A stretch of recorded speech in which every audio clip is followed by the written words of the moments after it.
स्वागत है आप सभी का एक नई वीडियो में। आज की वीडियो में हम लोग 6 फरवरी को एसएससी जीडी के एग्जाम में पूछे गए क्वेश्चंस का एनालिसिस करने वाले हैं।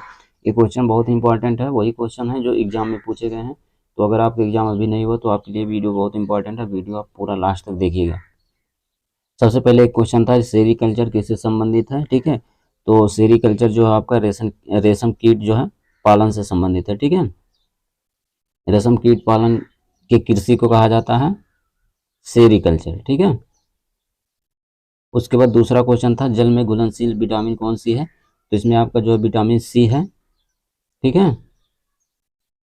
विटामिन सी जो है जल में घुलनशील विटामिन है। उसके बाद फिर अगला क्वेश्चन था अंतर्राष्ट्रीय कृषि विकास कोष का मुख्यालय कहाँ पे है, ठीक है।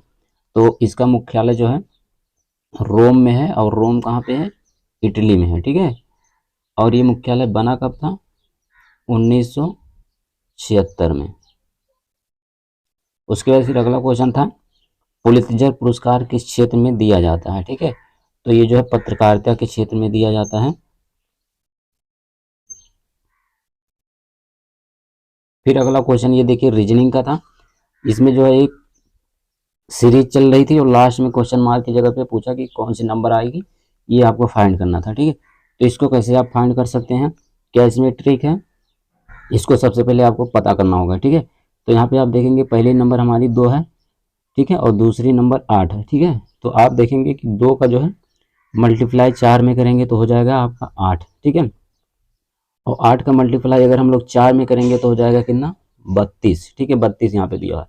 अब 32 में अगर हम लोग 4 का मल्टीप्लाई करेंगे तो हो जाएगा आपका 128, ठीक है। इसी तरह से 128 का अगर हम लोग 4 में मल्टीप्लाई करेंगे तो हो जाएगा 512, ठीक है। और 512 में हम लोग अगर 4 का मल्टीप्लाई करेंगे तो हो जाएगा 2048, ठीक है। तो इस हिसाब से क्वेश्चन मार्क की जगह पे आएगा अपना 2048। उसके बाद अगला क्वेश्चन देखिए ये रीजनिंग का, इसमें दिया ए बी का भाई है, ठीक है। तो यहाँ पे हम लोग लिख लेंगे ए, ये भाई हो गया, किसका हो गया, बी का हो गया, ठीक है। फिर आगे कह रहा है सी जो है बी का पति है, यानी कि बी जो है पत्नी हो जाएगी किसकी, सी की, ठीक है। फिर यहाँ पे कह रहा है सी जो है ई का बेटा है, तो ये जो आपका सी है ये बेटा हो गया किसका, ई का। उसके बाद फिर यहाँ नीचे कह रहा है एस जो है ई की पत्नी है, ठीक है। तो यहाँ पे हम लोग लिख लेंगे एस, एस जो है ई की पत्नी है, ठीक है, ई की पत्नी है, ठीक है। एस जो है ई की पत्नी है और सी जो है ई का बेटा है, तो यानी सी जो है एस का भी बेटा होगा, ठीक है। और एस जो है सी की क्या होगी, माता जी होंगी, ठीक है। तो यहाँ पे आप देखेंगे सी जो है एस का बेटा है, ठीक है, और सी की पत्नी बी है, ठीक है। सी की पत्नी बी है और सी जो है एस का बेटा है, ठीक है।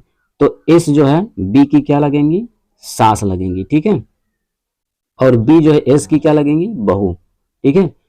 तो इस हिसाब से एस का जो है बी से किस प्रकार से संबंधित है, तो सास से, ठीक है। उसके बाद हमारे सामने अगला क्वेश्चन मैथ का था। इसमें देखिए दिया है दो संख्या है, तीसरी संख्या से क्रमशः 20% और 40% अधिक है, पहली और दूसरी संख्या का अनुपात क्या होगा ये बताना है, ठीक है।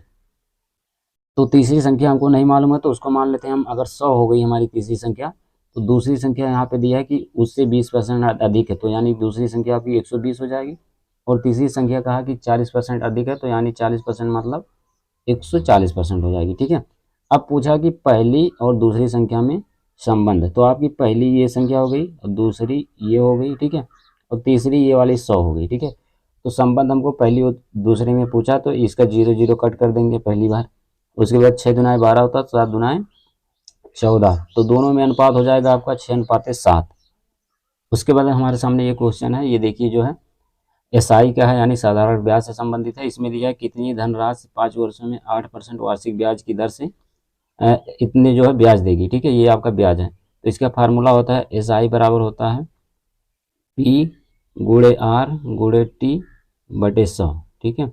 यहाँ पे एसआई जो है आपका साधारण ब्याज है, जो साधारण ब्याज यहाँ पे आपका दिया है 30-40, पी का मान आपको पता करना है, आर जो यहाँ पे दिया है 8% और टी जो है आपका 5 वर्ष दिया हुआ, ठीक है। तो इसी फार्मूले पे इसको हम लोग रख लेंगे 30-40 बराबर पी नहीं दिया हुआ उसको पता करना है। आर जो दिया 8% गुणे 5 यहाँ पे लिख देंगे और बटे में 100 कर देंगे। ठीक है, अब इसको हम लोग ऐसे तिरछे तिरछे मल्टीप्लाई कर देंगे, यानी 30-40 में जो है 100 का गुणा हो जाएगा और 8 और 5 नीचे आ जाएंगे। ठीक है, यानी कि हो जाएगा P बराबर 30-40 गुणे 100 और नीचे में हो जाएगा 5 गुणे 8। ठीक है, तो 5 से हम लोग 100 का काट देंगे, 20-5 ये हो गया आपका। ठीक है, उसके बाद जो है 8 से इसको हम लोग काटेंगे, हो जाएगा 8×3 = 24।